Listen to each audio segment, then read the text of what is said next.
ო შორეული ლაპლანდიიდან მივესალმები ჩემს ძვირფას მეგობარს ანიკას ჩემო ძვირფასო ანიკა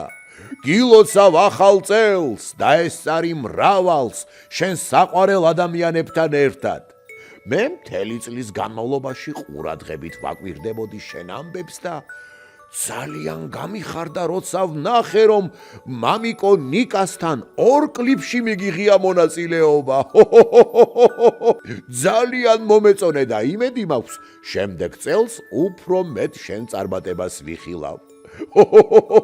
ველოდები რომ 2026 წელს უკვე პიანინოზეც ისწავლი დაკვრას და დაუჯერებ დედიკოს და მამიკოს აბა გემშვიდობები გკოცნი შენი სანტა